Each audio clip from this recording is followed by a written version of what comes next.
বাংলা সাহিত্যের রহস্য, রোমাঞ্চ এবং কিছু ভয়ের গল্পে ভরা এই বিশেষ নিবেদন শুধুমাত্র আপনার জন্য। ঝরা পাতার মতো বইয়ের পাতা থেকে বেছে নেওয়া বেশ কিছু মণিমাণিক্যের সম্ভার নিয়ে হাজির হয় ঝরা পাতা ইউটিউব চ্যানেল। আজকের পর্বে শুনুন রাজশেখর বসুর যদু ডাক্তারের পেশেন্ট। রাজশেখর বসু অর্থাৎ পরশুরামের জন্ম 1880 সালের 16ই মার্চ। তিনি ছিলেন একজন বিশিষ্ট সাহিত্যিক, অনুবাদক, রসায়নবিদ এবং অভিধান প্রণেতা। তিনি পরশুরাম ছদ্মনামেই তার ব্যঙ্গকৌতুক ও বিদ্রূপাত্মক কথা সাহিত্যের জন্য প্রসিদ্ধ।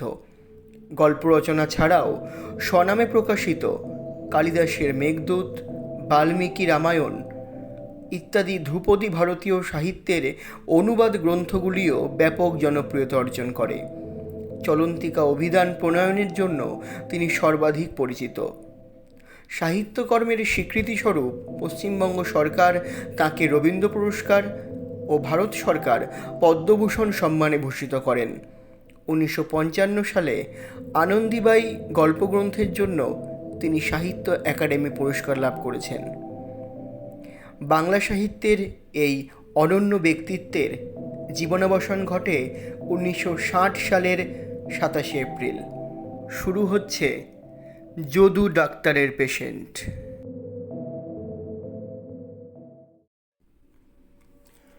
ক্যালকাটা ফিজিসার্জি ক্লাবের সাপ্তাহিক সান্ধ্য বৈঠক বসেছে। আজ বক্তৃতা দিলেন doctor Harish Chaklader, MD, LRCP, MRCS. মৃত্যুর লক্ষণ সম্বন্ধে তিনি অনেকক্ষণ ধরে অনেক কথা বললেন। 4-5 ঘন্টা শ্বাসরোধের পরেও আবার নিঃশ্বাস পড়ে। ফাঁসির পরেও কিছুক্ষণ হৃদস্পন্দন চলতে থাকে।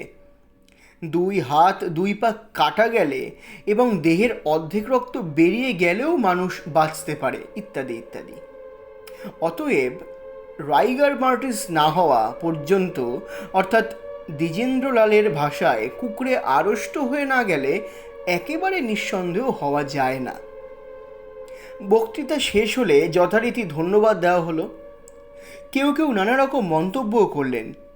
বক্তার সহপাঠী ক্যাপ্টেন বেনিদত্ত বললেন, ওহে হরিশ, তুমি বড্ড হাতে রেখে বলেছ। হ্যাঁ, আসল কথা হচ্ছে ধর থেকে মুন্ডু আলাদা না হলে নিশ্চিন্ত হওয়া যায় না।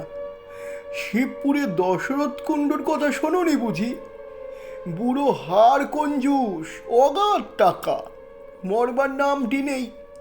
ছেলে রামচাঁদ হতাশ হয়ে পড়ল। অবশেষে একদিন বুড়ো মুখ থুবড়ে পড়ে গেল।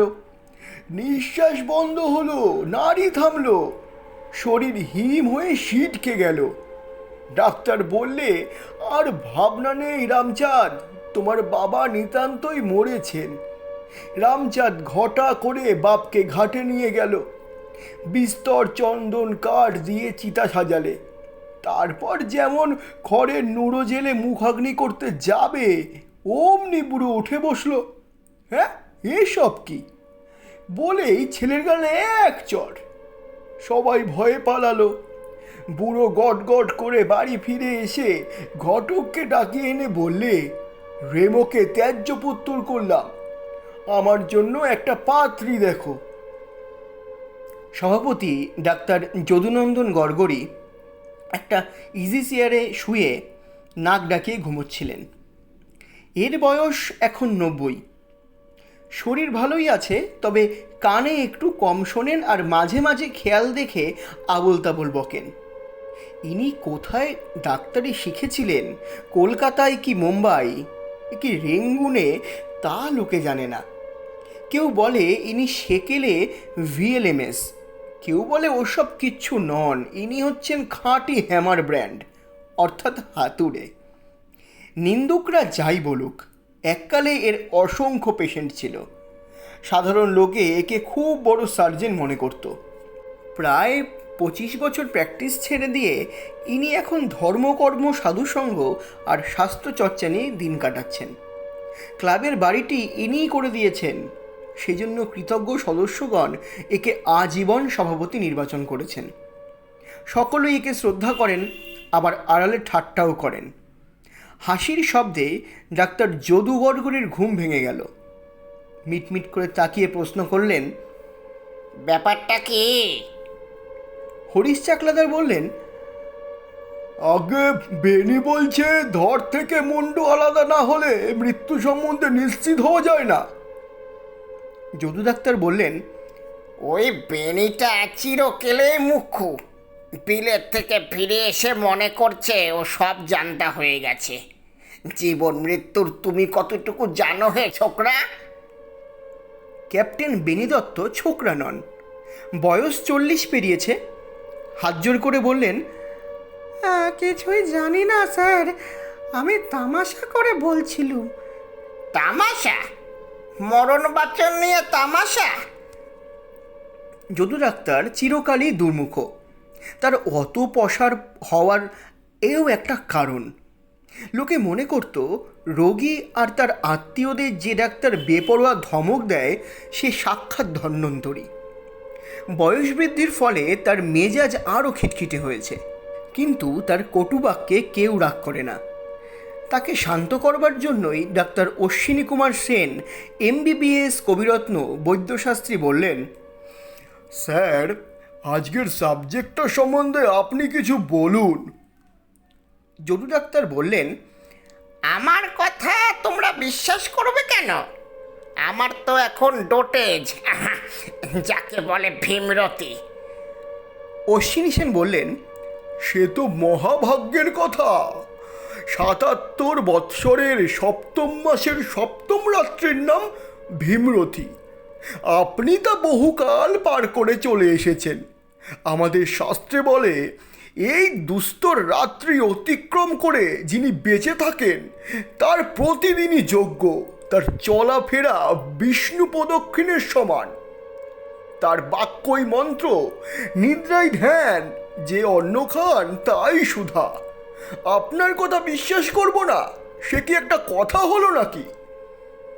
কিন্তু ওই বেনি ক্যাপ্টেন ও বিশ্বাস করবে? বেনি দত্ত আবার হাত জোর করে বললেন, নিশ্চয় করব স্যার, যা বলবেন তা বেদ বাক্য বলে মেনে নেব।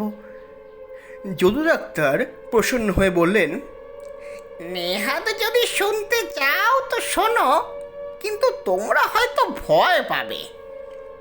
বেনি দত্ত বললেন, যদি ভুতুড়ে কাণ্ড না হয় তবে ভয় পাবো কেন স্যার? না না, ভুতুড়ে নয়, কিন্তু সে একটা কেস হিস্টোরি বলছে, তাওতে ভীষণ। অথচ এতে শুধু সার্জারির ক্লাইম্যাক্সই নয়, প্রেমেরও পরাকাষ্ঠা পাবে। বাহ, বিভীষিকা, সার্জারি আর প্রেম, এর চাইতে ভালো কম্বিনেশন হতেই পারে না। আপনি আরম্ভ করুন স্যার, আমরা শুনবার জন্য ছটফট করছি। ডাক্তার যদুনাথ গড়গড়ি বলতে লাগলেন, প্রায় 35 বছর আগেকার কথা। তখন তোমাদের সালফাপেনিসিলিন আর ওই স্ট্রেপ্টোক্লোরোনাটেরা কি বলে গিয়ে ওইসবের রেওয়াজ হয়নি। কারো বাড়িতে অপারেশন হলে আয়োডোফর্মের খোসবায় পাড়া শুদ্ধ মাত হয়ে যেত। লোকে বুঝতে হ্যাঁ চিকিৎসা হচ্ছে বটে। আমি তখন কালীঘাটে বাস করতুম। আমার বাড়ির কাছে এক তান্ত্রিক সিদ্ধ পুরুষ থাকতেন, নাম বিঘোরানন্দ। তিনি কামরূপ, কামাখ্যা আর তিব্বতে বহু বৎসর সাধনা করেছিলেন। ভক্তরা তাকে বিঘোর বাবা বা শুধু বাবা ঠাকুর বলতো। বয়স 60-65, লম্বা চওড়া চেহারা, ঘোর কালো রং, এক মুখ দাড়ি, গোপ দেখলেই ভক্তিতে মাথা নিচু হয়ে আসে। আমি তার কার্বুঙ্কল অপারেশন করেছিলাম। একটু চাঙ্গা হওয়ার পর এক গোছা নোট আমার হাতে দেবার চেষ্টা করলেন। হাত টান নিয়ে আমি বললুম, করেন কি বাবা, আপনার কাছে কি আমি ফি নিতে পারি? বিঘোর বাবা একটু হেসে বললেন, তুমি না নিলেও টাকা তোমার হয়ে গেছে। কথাটার মানে তখন বুঝতে পারিনি, তাকে নমস্কার করে বিদায় নিলুম। বাড়ি ফিরে এসে পকেটে হাত দিয়ে দেখি একটা ভূজ্যপত্রের মোড়কে 10টা গিনি রয়েছে। বুঝলুম বিগড় বাবার দান তার অলৌকিক শক্তিতেই আমার পকেটে চলে এসেছে। তারপর থেকেই মাঝে মাঝে তার কাছে যেতুম, নানা রকম আশ্চর্য তত্ত্ব কথা শুনতুম। বছরখানেক পরে তিনি কালীঘাট থেকে চলে যান। তার একজন বড় লোক ভক্ত ত্রিবেণীর কাছে গঙ্গার ধারে একটা আশ্রম বানিয়ে নিয়েছিলেন। সেখানেই গিয়ে রইলেন, একাই থাকতেন, তবে ভক্তরা মাঝে মাঝে তাকে দেখতে যেত। তারপর 2 বছর তার সঙ্গে আমার আর দেখা হয়নি, খবরও কিছু পাইনি। একদিন বেলা 12টায় বাড়ি ফিরছি, একটা হার্নিয়া, 2টো অ্যাপেন্ডিক্স, 3টে টিউমার, 4টে টনসিল আর গোটা 5 হাইড্রোসিল অপারেশন করে অত্যন্ত ক্লান্ত বোধ করছি। নাওয়া খাওয়ার পর স্ত্রীকে বললুম, আমি বিকেল 4টে পর্যন্ত ঘুমোবো, খবরদার কেউ যেন না ডাকে। কিন্তু ঘুমোবার কি, ঘন্টাখানিক পরেই ঠেলা দিয়ে গিন্নি বললেন, ওগো শুনছো, জরুরি তার এসেছে। বললুম ছিঁড়ে ফেলে দাও। গিন্নি বললেন, আরে এই যে বিঘোর বাবার তার। অগত্যা টেলিগ্রামটা পড়তেই হলো। লিখছেন, এখনই চলে এসো, আর্জেন্ট কেস। তখনই মোটরে রওনা হলুম। ব্যাগটা সঙ্গে নিলুম, তাতে শুধু মামুলি সরঞ্জামই ছিল। কীরকম কেস কিছুই জানা নেই, সেই জন্যই বিশেষ কোনো ওষুধপত্র নিতে পারলুম না। শীতকাল, পৌঁছতে সন্ধে হয়ে গেল। বিঘোর বাবার আশ্রমটি ত্রিবেণীর কাছে কাগমারি গ্রামে, গঙ্গার ধারে। খুব নির্জন স্থান, কাছাকাছি লোকালয় নেই। গাড়ি থেকে নেমে আশ্রমের আগর ঠেলে ভেতরে ঢুকতেই বিঘোর বাবার সঙ্গে দেখা। পরনে লাল চেলির জোর, কপালে রক্তচন্দনের ফোঁটা, পায়ে খড়ম, হুকো হাতে দাঁড়িয়ে দাঁড়িয়ে তামাক খাচ্ছেন। আমাকে দেখে বললেন, এসো ডাক্তার, এসো এসো। যাক, নিশ্চিন্ত হওয়া গেল। এর কোনো ফ্যাসাদ হয়নি। প্রণাম করে জিজ্ঞাসা করলুম, পেশেন্টকে কি হয়েছে বাবা? বললেন, ঘরের ভিতরে এসো, সচক্ষে দেখলেই বুঝবে। ঘরটি বেশ বড়, কিন্তু আলো অতি কম। এক কোণে পিল সুজের মাথায় পিদিম জ্বলছে, তাতে কিছুই স্পষ্ট দেখা যাচ্ছে না। একটু পরে দৃষ্টি খুললে নজরে পড়ল ঘরের এক পাশে একটা তক্তাপোষ, বোধহয় বিঘোর বাবা তাতেই শোন। আর এপাশে মেঝেতে একটা মাদুরের ওপর 2জন পাশাপাশি চিত হয়ে চোখ বুজে শুয়ে আছে। একখানা কম্বল দিয়ে সমস্ত শরীর ঢাকা, শুধু মুখ দুটো বেরিয়ে আছে। একজন পুরুষ, জোয়ান বয়স, বোধহয় 25 হবে, মুখে দাড়ি গোঁফ, মাথায় ঝাঁকড়া চুল। আরেকজন মেয়ে, বয়স আন্দাজ 20, কালো কিন্তু সুশ্রী, ঝুটি বাঁধা খোপা, সিঁথিতে সিঁদুর। জিজ্ঞাসা করলুম, স্বামী স্ত্রী বাবা? বিঘোর বাবা উত্তর দিলেন, হুম, প্রেমিক প্রেমিকা। কি হয়েছে বাবা? নিজেই দেখো না ডাক্তার। স্টেটোস্কোপটি গলায় ঝুলিয়ে হেঁট হয়ে কম্বলখানা আস্তে আস্তে সরিয়ে ফেললুম। তারপরে এক লাফে পিছনে ছিটকে এলুম। কম্বলের নিচে কিচ্ছু নেই, শুধু 2টো মুন্ডু পাশাপাশি পড়ে আছে। ভয় হলো, রাগও হলো। বিঘোর বাবাকে বললুম, আমাকে এরকম বিভীষিকা দেখাবার মানে কি বাবা? এ তো ক্রিমিনাল কেস, যা করতে হয় পুলিশ করবে, আমার কিচ্ছু করবার নেই বাবা। কিন্তু আপনি যে মহা বিপদে পড়বেন। বাবা শুধু একটু হাসলেন। তারপর দেখলুম পুরুষ মুন্ডুটা পিট পিট করে তাকিয়ে চিচি করে বলছে, মরিনি ডাক্তারবাবু, মরিনি ডাক্তারবাবু। মেয়ে মুন্ডুটাও ডাইনে বায়ে একটু নড়ে উঠল।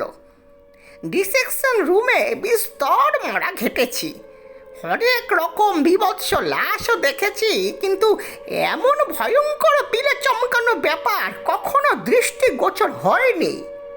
আমি আতকে উঠে পড়ে যাচ্ছিলুম, বিঘর বাবা আমাকে ধরে ফেলে বললেন, ওহে ওহে গড়গড়ি ডাক্তার, ভয় নেই, ভয় নেই। মুন্ডু কাটা গেছে, কিন্তু আমি এদের বাঁচিয়ে রেখেছি। মৃত সঞ্জীবনী বিদ্যা শুনেছ? তার প্রভাবে এরা এখনো বেঁচে আছে। সেই শীতে আমার গা দিয়ে ঘাম ঝরছিল। কোনো রকমে নিজেকে সামলে নিয়ে বললুম, এদের ধর কোথায় গেল বাবা? ওই যে ওই কোনটায় কম্বলের নিচে পাশাপাশি শুয়ে আছে। বিঘর বাবা আমার হাত ধরে টেনে নিয়ে গিয়ে বললেন, এই ধর দুটো বাঁচিয়ে রেখেছি, দেখো না তোমার চোঙা লাগিয়ে। স্টেথোস্কোপের দরকার হলো না। বুকে হাত দিয়ে দেখলুম হার্ট আর লাংস ঠিক চলছে, তবে একটু ঢিমে। বিঘর বাবাকে বললুম, ধন্য আপনার সাধনা বাবা, বিলিতি বিজ্ঞানের মুখে আপনি জুতো মেরেছেন, কিন্তু এতই যদি আপনার পারেন তবে ধরার মুন্ডু আলাদা রেখেছেন কেন বাবা? জুড়ে দিলেই তো লেটা চুকে যায়। বিঘর বাবা বললেন, তা আমার কাজ নয়। আমি মৃত সঞ্জীবনী জানি, কিন্তু খণ্ড যোজনী বিদ্যা আমার আয়ত্তে নেই। ও হলো মুচি বা ডাক্তারের কাজ। মুচি আবার লাশ ছোবে না, তার মোটরও নেই যে এই অবেলায় এত দূরে আসবে। তাই তোমাকে ডেকেছি, তুমি ধরের সঙ্গে মুন্ডু সেলাই করে দাও। আমি নিবেদন করলুম, বাইরের চামড়া সেলাই করলেই তো গলার হাড় আর নলি জুড়বে না বাবা। সার্কুলেশন, রেসপিরেশন এবং স্পাইনাল কর্ডের সঙ্গে ব্রেনের যোগ কী করে হবে? সেরিব্রেশন অর্থাৎ মস্তিষ্কের ক্রিয়া চলবে কি করে? কেন চলবে না? আরে দুই ভুরুর মধ্যে আজ্ঞাচক্র ঘুরছে, তাতেই পঞ্চেন্দ্রিয় আর মনের ক্রিয়া চলছে। কাটা মুন্ডু কথা কয়েছে, তা তো তুমি সকর্ণে শুনেছ।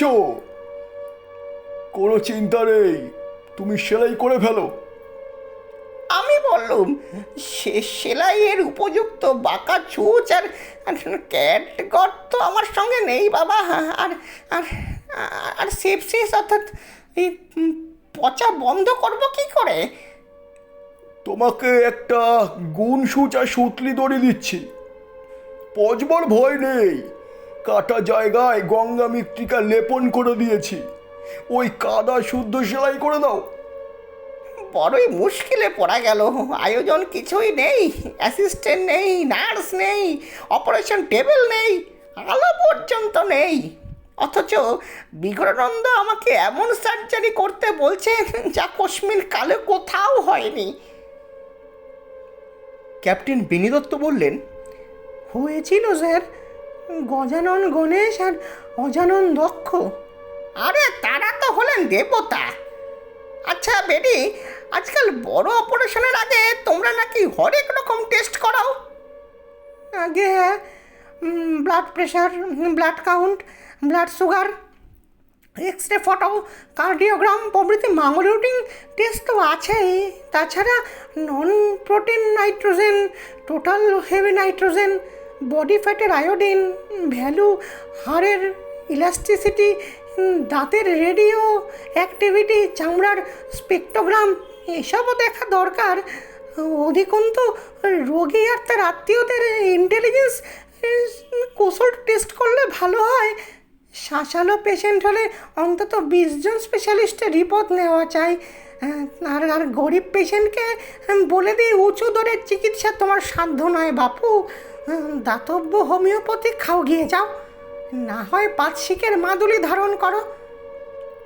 জলু ডাক্তার বললেন, আমাদের আমলে অত সব ছিল না, বুঝলে? জীব আর নারী, থার্মোমিটার আর স্টেটোস্কোপ, এতেই যা করে। আর এই দুই পেশেন্টের তো চূড়ান্ত অপারেশন মুন্ডুচ্ছেদ আগেই হয়ে গিয়েছে। এখন টেস্ট করা বৃথা।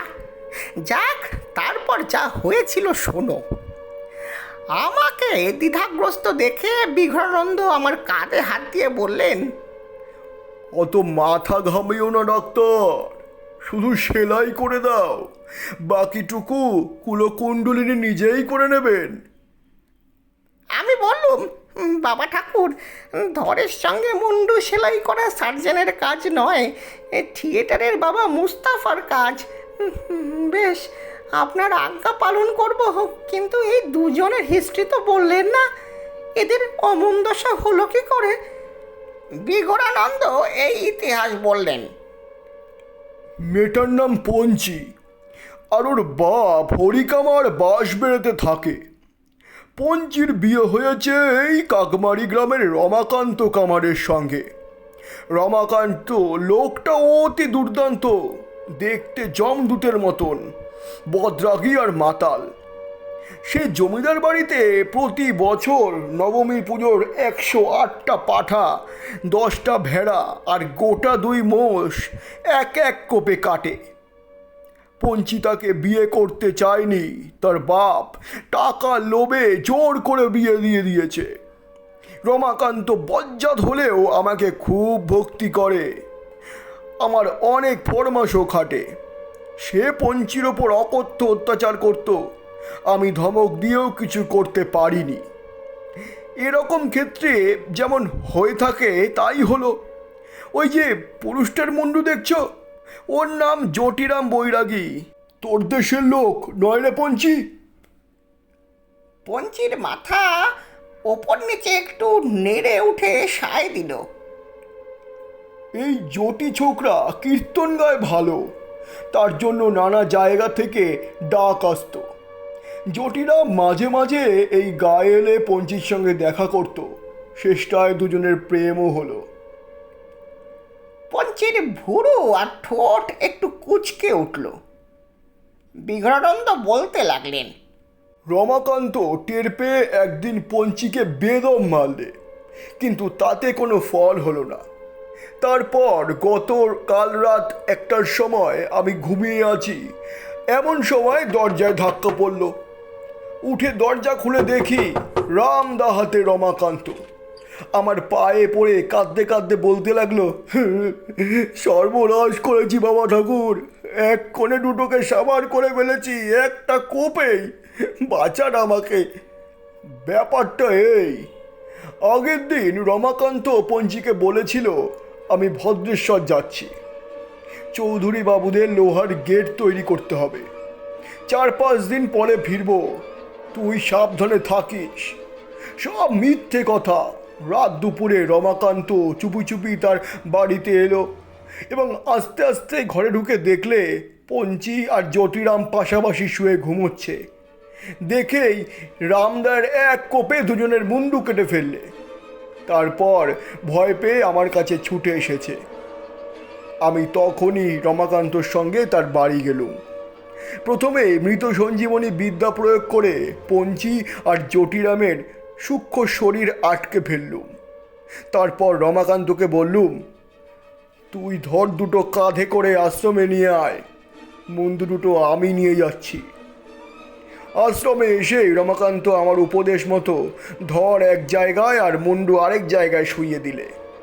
খণ্ড যোজনের আগে পর্যন্ত এই রকমই তফাৎ রাখাই তন্ত্রোক্ত পদ্ধতি। হরিশ চাকলাদার প্রশ্ন করলেন, সূক্ষ্ম শরীরেও কি দুভাগ হয়েছিল? মুন্ডু আর ধর দুটোই তো আলাদা হয়ে বেঁচে রইল কি করে? গড়গড়ি বললেন, তোমরা দেখছি কিছুই জানো না। সূক্ষ্ম শরীর ভাগ হয় না, নৈনং ছিদ্যন্তি শস্ত্রাণি। তার অ্যানাটমি অন্য রকম, কতকটা অ্যামিবার মতন, কিন্তু ঢের বেশি ইলাস্টিক। ধর আর মুন্ডু তফাতে থাকলে সূক্ষ্ম শরীর চিটে গুড়ের মতন বেড়ে গিয়ে দুটোতেই ভর করতে পারে। তারপর বিঘুর বাবা যা বলেছিলেন শোনো। রমাকান্ত আবার আমার পায়ে পড়ে বললে, দোহাই বাবা ঠাকুর, ফাঁসি যেতে পারবো না, আমাকে বাঁচান। আমি বললুম, তুই এক্ষুনি তোর বাড়ি গিয়ে সব রক্ত ধুয়ে সাফ করে ফেলবি, তোর রামদা গঙ্গায় ফেলে দিবি, তারপর ত্রিবেণীতে গিয়ে এই টেলিগ্রামটা পাঠাবি, তারপর গায়েব হয়ে থাকবি। 1 বছর পরে গায়ে ফিরতে পারিস। রমাকান্ত বললে, কিন্তু লাশের গতি কি করবেন বাবা? পুলিশ টের পেলেই তদারক করতে আসবে, আপনাকেই আসামি বলে চালান দেবে। আমি বললুম, তোকে তা ভাবতে হবে না, যা বলছি তাই করবি। রমাকান্ত যে আজ্ঞে বলে চলে গেল। আমার সেই টেলিগ্রাম পেয়ে তুমি এসেছো। এখন আর দেরি নয় ডাক্তার, রথ 8টায় অমাবস্যা পড়বে, তার আগেই সেলাই করে ফেলো, নইলে জোর লাগবে না। কোন সুচ আর সুতলি নিয়ে আমি সেলাই করতে যাচ্ছি, এমন সময় দেখলাম মুন্ডু দুটো ফিসফিস করে আপোষের মধ্যে কথা বলছে। ক্রমশ পঞ্চির কণ্ঠস্বর চড়া হয়ে উঠল। বিকর বাবা ধমক দিয়ে বললেন, হে পঞ্চি, চাচাসনি। আরে গেল যা, এখনো ঘরের ওপর মুন্ডু বসেনি, এর মধ্যেই গলাবাজি শুরু করেছিস? হ্যাঁ, পঞ্চি ডাকলো, আর বাবা ঠাকুর, একবারটি শুনুন তো। বিকর বাবা উবু হয়ে অনেকক্ষণ ধরে কান পেতে পঞ্চি আর জ্যোতিরামের কথা শুনলেন। তারপর আমাকে বললেন, ওহে ডাক্তার, এরা বলছে যে জটির ধরে পঞ্চির মুন্ডু আর পঞ্চির ধরে জটির মুন্ডু লাগিয়ে দিতে। আমিও ভেবে দেখলুম এই ব্যবস্থাই ভালো। আমি স্তম্ভিত হয়ে বললাম, এ কি রকম কথা বাবা ঠাকুর, মুন্ডু বদল হতেই পারে না, ভিয়েনা কনভেনশনে তার কোনো স্যাংশন নেই। এমন অপারেশন মোটেই এথিক্যাল নয়, আমাদের প্রফেশনাল কোডের একদম বাইরে বাবা ঠাকুর। বিঘোর বাবা বললেন, আরে রেখে দাও তোমার কোট। পঞ্চি যদি নিজের ধর আর মুন্ডু নিয়ে বেঁচে ওঠে, তবে যে আবার রমাকান্তর কবলে পড়বে। মুন্ডু বদল করলে এদের নব কলেবর হবে, বুঝলে ডাক্তার? কোনো গোলযোগের ভয় থাকবে না। আর একটা মস্ত লাভ হবে এই যে কখনো এদের ছাড়াছাড়িও হবে না। জটিরাম যদি আগে মরে, তবে তার ধর নিয়ে পঞ্চির মুন্ডু বেঁচে থাকবে। পঞ্চি যদি আগে মরে, তবে তার ধরটা জটির মুন্ডু নিয়ে বেঁচে থাকবে। এই পঞ্চিটা অত্যন্ত চালাক, এর মাথা থেকে এই বুদ্ধি বেরিয়েছে। জটিরাম হচ্ছে হাদারাম। কালই আমি ভৈরবের মতে এদের বিয়ে দিয়ে দেব, আমার আশ্রমেই এরা বাস করবে। আমি প্রশ্ন করলুম, ধর আর মুন্ডু বদল হলে পঞ্চিকে জটিরাম তা স্থির হবে কি করে? বিঘর বাবা বললেন, আমি প্রশ্ন করলুম, ধর আর মুন্ডু বদল হলে কে পঞ্চি কে জটিরাম তা স্থির কি করে হবে? বিঘর বাবা বললেন, মাথা হলো উত্তমাঙ্গ, মাথা অনুসারেই লোকের নাম হয়, ধর যারই হোক। ক্যাপ্টেন বেনিদত্ত জনান্তিকে বললেন, কিন্তু গণেশ আর দক্ষের বেলায় তা তো হয়নি। জটু ডাক্তার বলতে লাগলেন, এরপর আর আপত্তি করা চলে না। অগত্যা খণ্ড যোজনের জন্য প্রস্তুত হলুম। বাবা মাথার আর গলায় হাত বুলিয়ে অসাড় করে দিলেন, কিন্তু ভোতা গুঞ্ছুচ আর খসখসে পাটের সুতলি দিয়ে চামড়া ফোড়া গেল না। বিকট বাবা বললেন, ওই পিদিম থেকে রেডির তেল নিয়ে ছুঁচা সুতোয় বেশ করে মাখিয়ে নাও ডাক্তার। তাই দিলুম। লুব্রিকেট করার পর কাজ সহজ হলো। আধ ঘন্টার মধ্যে মুন্ডুর সঙ্গে ধর সেলাই করে ফেললুম। তারপরে বিঘর বাবাকে বললুম, এদের এখন শরীরে কিছু তাজা রক্ত পুড়ে দেওয়া দরকার। অভাবে 500 সিসি গ্লুকোজ স্যালাইন, কিন্তু এই পাড়া গায়ে জোগাড় হবে কি করে বাবা? যদি নেহাতি বেঁচে থাকে তবে এরপর কিছুদিন লিভার এক্সট্রা আর ব্লাড স্পিল আর ভিগারোজেশন খাওয়াতে হবে, নইলে গায়ে জোর পাবে না। বিঘর বাবা বললেন। ওসব ছাই ভস্য চলবে না বাপু। এখন এরা সমস্ত রাত ঘুমোবে, কাল সকালে জেগে উঠলে ঝোলা গুড় দিয়ে খানকতক রুটি পথ্য করবে। তারপর বেলা হলে পঞ্চি ভাত চড়িয়ে দেবে আর লঙ্কা বাটা দিয়ে কাঁকড়া চচ্চড়ি রাঁধবে। তাতেই বলা ধান হবে। জটিরাম আবার গাঁজা খায়, নয় রে জটি? জটিরাম দাঁত বের করে বলল, হে হে হে। বিঘর বাবা বললেন, বেশ তো, কাল সকালে আমার প্রসাদী ছিলিমে দু এক টান দিয়ে নিস। এখন খাওয়া চলবে না, গলার জোর পোক্ত হতে 4-5 ঘন্টা সময় লাগবে। এখন খেলে সেলাইয়ের ফাঁক দিয়ে সব ধোয়া বেরিয়ে যাবে। দেখো ডাক্তার, তোমার ফি কিছু দেব না। আজ তুমি যা দেখলে তার দাম লাখ টাকা। আমি উত্তরে বললুম, তাতে কোনো সন্দেহ নেই বাবা, আমার চক্ষু কর্ণ সার্থক হয়েছে, অহংকার চূর্ণ হয়েছে, গা দিয়ে ঘাম ছুটছে, একা 5 তলা রোমাঞ্চিত হচ্ছে। আমি ধন্য হয়ে গেছি। এখন অনুমতি দিন, আমি বাড়ি ফিরে যাই, 2 ডোজ ব্রোমাইড খেয়ে নার্ভ ঠান্ডা করে শুয়ে পড়ি। এই বলে প্রণাম করে সেই রাত্রেই কলকাতায় ফিরে এলুম। ডাক্তার অশ্বিনী সেন বললেন, কি আশ্চর্য, মতন পড়ো। ডাক্তার হরিশ চাকলাদার বললেন, ফ্লেভার গাস্টিং মিরাকল। ক্যাপ্টেন বেনি দত্ত বললেন, অতি খাসা। পরকীয়া প্রেমের এমন পারফেক্ট পরিণাম বৈষ্ণব সাহিত্যেও নেই। আর ওই সিম্বায়োসিসের এমন চমৎকার দৃষ্টান্ত বায়োলজির কিতাবেও পাওয়া যায় না। আচ্ছা স্যার, নায়ক নায়িকার তো একটা হিল্লে লাগিয়ে দিলেন, কিন্তু রমাকান্তর কি হলো? ডাক্তার যদু গড়গড়ি বললেন, শুনেছি 1 বছর পরে এসে চুপি চুপি বিঘর বাবার আশ্রমে এসেছিল, কিন্তু জটি আর পঞ্চিকে দেখতেই ও পেতনি মনে করে তখনই ভয়ে পালিয়ে যায়। তারপর থেকেই সে নিরুদ্দেশ। আহা, তার জন্য দুঃখ হয়। বেচারা খুন করেও বউকে সায়স্তা করতে পারলে না। নামটাই তো অপয়া। ডাইনে বাইয়ে যেদিক থেকেই পড়ুন পাবেন রমাকান্ত কামার। আমাদের সুবল বসুও তার দুমুখ নামের জন্য উন্নতি করতে পারছে না। আচ্ছা, তারপর আর কখনো আপনি পঞ্চি আর জটিরামকে দেখেছিলেন? দেখেছিলুম। 2 বছর পর বিকর বাবা চিঠি লিখলেন, মাঘ সংক্রান্তির দিন জটি পঞ্চির ছেলের অন্নপ্রাশন, তুমি অবশ্যই আসবে। বাবার যখন আদেশ তখন যেতেই হলো। কি দেখলেন গিয়ে? দেখলুম বিঘর বাবা ঠিক আগের মতোই লাল চেলির জোর পরে দাঁড়িয়ে হুকো টানছেন।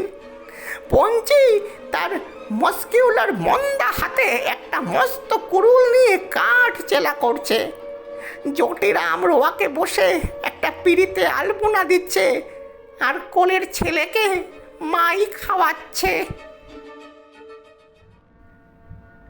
শুনছিলেন রাজশেখর বসুর যদু ডাক্তারের পেশেন্ট। গল্প পাঠে এবং অন্যান্য চরিত্রে আমি বিজয় এবং ঝরাপাতা টিম। পঞ্চি এবং ডাক্তারের বউয়ের ভূমিকায় তিথি। পোস্টার ডিজাইনে রয়েছে চারুলিপি। মিউজিক ডিজাইনে রয়েছে তরঙ্গ দ্য আলটিমেট মিউজিক এবং সমস্ত পরিকল্পনা পরিচালনা study academy the symbol of education. দেখা হচ্ছে পরবর্তী আরেকটি পর্বে নতুন কোনো গল্প অথবা কবিতা নিয়ে। ততক্ষণ শুনতে থাকুন, পাশে থাকুন ঝরাপাতা ইউটিউব চ্যানেলের। ঝরাপাতা, কবিতার ও গল্পের কথা বিজয়ের সঙ্গে। চ্যানেলটি এখনও সাবস্ক্রাইব না করলে সাবস্ক্রাইব করে পাশে থাকুন নতুন নতুন গল্পের জন্য। দেখা হচ্ছে পরের সপ্তাহে। ততক্ষণ শুনতে থাকুন শুধুমাত্র ঝরাপাতায়।